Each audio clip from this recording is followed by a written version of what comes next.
Alright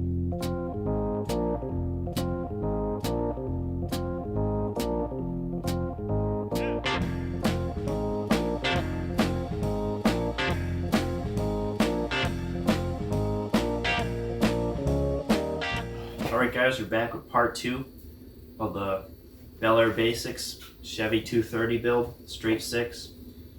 We got the head gasket on. Looks like it only goes on one way. Pretty much line up all the front holes on that'd be the passenger side of the block.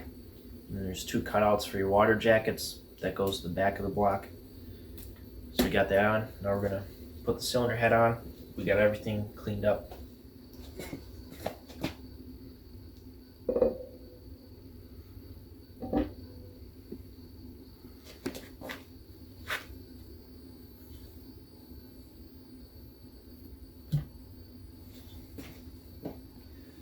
Ooh, it's starting to look like a motor now. Or we got all the cylinder head bolts. Just clean them up on the wire wheel. What I'm going to point out is that we're reusing the cylinder head bolts, and a lot of people aren't going to be doing this. The reason we're doing it is because this engine's all stock, low horsepower, and these bolts don't stretch like newer engines. Now if you have cast block with aluminum heads, the bolts are made to stretch. Like I have an LS, for example, we're going to be building in the future. Those bolts, you torque them to a certain foot-pounds, and then you gotta go a certain amount of degrees, because that's the bolt stretching. But these bolts weren't really designed like that, so we're just gonna torque them down in about 3 sequences. You do about a third of the torque, 2/3, and then full amount of torque. You do them, start in the middle, work your way out, just like the bottom end. So we're gonna reuse these bolts. We got them cleaned up, they look fine, and it'll work for this application.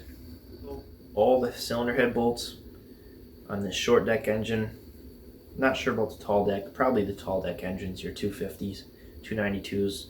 These bolts go right into the water jackets, so you're going to want to put some thread sealant on there. This is what we're using. What's it called? Some Permatex thread sealant. Permatex thread sealant.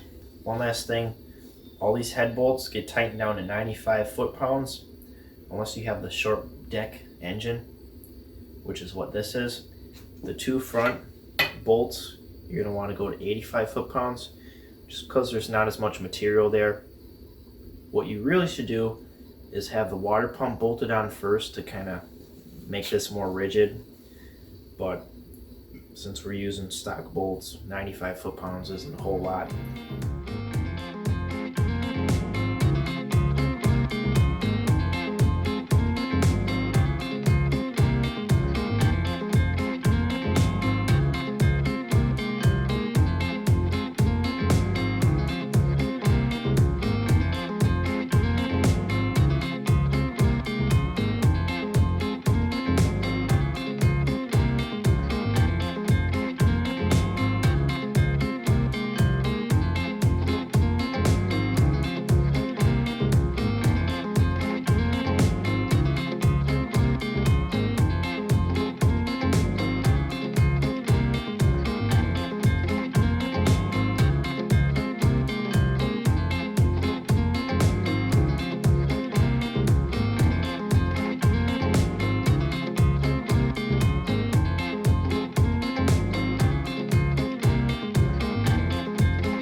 We notice when putting in these lifters that they're in there a little tight, and that's bad. The cam lobes are grounded at an angle, and these are supposed to be spinning, and they're a little tight for some reason. So what we're doing, I got a 14mm socket with some 400 grit sandpaper.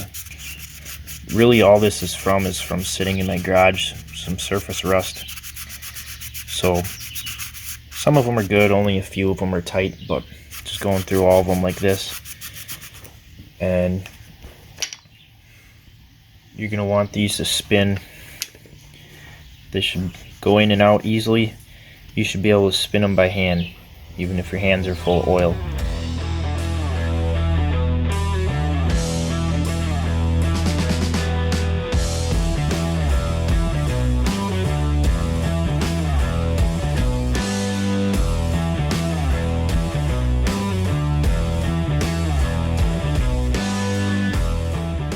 Another thing to check at this point is I kind of have a semi-lube all over these valves, but I noticed that from spinning the engine over, there's a line right down the center of the valve. That's going to tell you that your push rods are the right length. You can take some marking dye or paint, mark your valves and your rockers, turn the engine over, and if this line is offset, that might indicate that your push rod's not quite the right length. So you're going to want that mark right in the center. That way you know push rods are good. Okay, we're getting ready to set the valves. Got the lifters in. We got brand new push rods. But one thing I'm going to point out, a few things. There's a plate behind the cam with 2 Phillips head bolts. You're going to want to put blue Loctite on those and get those tight. The dots are lined up on the cam, top dead center on cylinder 1.